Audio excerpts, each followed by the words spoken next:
internet?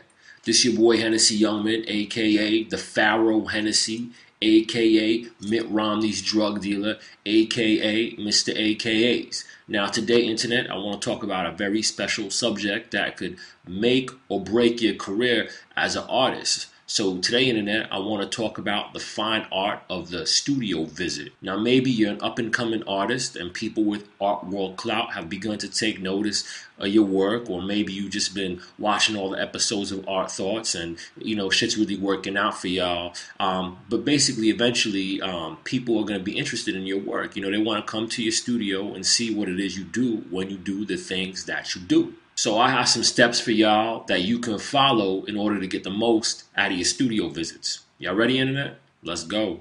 1, have snacks.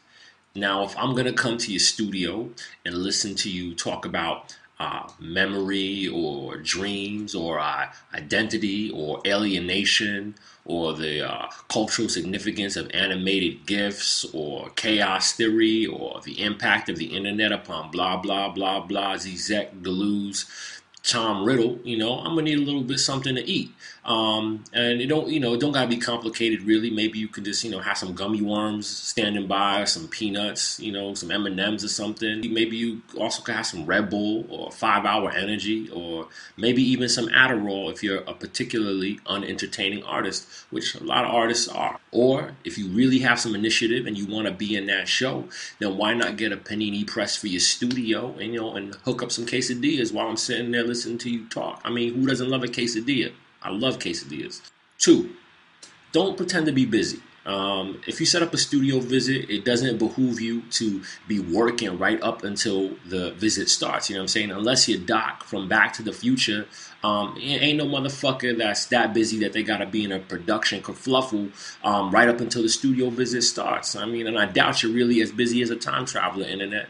And if you are, I'm sorry. Working right up until your studio visit starts is just some performative bullshit. You know what I'm saying? It shows that you're trying too hard to look busy. You know what I'm saying? So just chill out, be at ease, and, be yourself. Or be something better than yourself if your true self kind of sucks dick. You know what I'm saying? But just chill out, clear your mind, make yourself a quesadilla.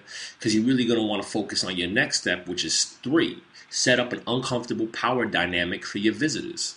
Now, this can be done in a myriad of ways. Like, for instance, if I have a curator in my studio, I'll make them sit in a chair with wobbly and a broken leg, or I'll sit in front of a poster of Louis Farrakhan yelling just to make my visitor question my racial politics. And, this could work for white people, too. I mean, you could sit in front of a poster of Bernard Getz, or, maybe you could, blow up a JPEG of dead people laying in the grass at Jonestown. Or maybe you can leave a copy of Mein Kampf out in the open, just to make your visitor feel ill at ease, you know what I'm saying? And they'll think you're a crazy motherfucker, and you gotta remember, crazy sells. 4, watch your tabs.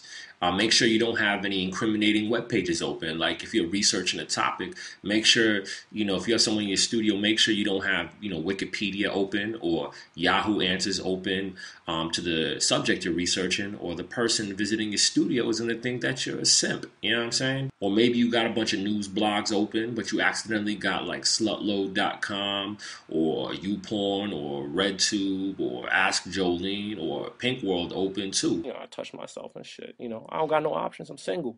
And you don't want the person visiting your studio to think that you're an individual of ill repute. Or maybe that's a good thing. Maybe the person visiting your studio really just wants to fuck, and the only way they could possibly make a fuck happen is by scheduling a studio visit. And if that's the case, you ain't getting that show until you put on a show. You know what I mean? I'm talking about sex. 5, have mad shit on your walls. Having a lot of visual data on your walls is a good way to replicate your thought process for your visitor.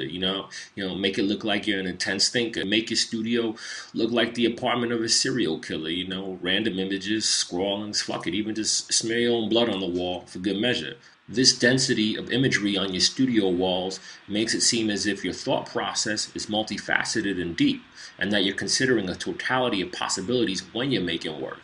And having a lot of stuff on your walls is also good because it gives your studio visitor something to look at while you're boring them with your self-indulgent prattle. So yeah, internet, that's it. Good luck with your studio visits. I hope you get that first solo exhibition. And if you do, make sure that you give me a shout out in your press release. And that's about it, internet. Right now, I'm about to go nom nom on this quesadilla, internet. I love you. Peace. One love. Son, this shit is so good. Oh my god. Come to my studio. I got panini press. All right. Peace.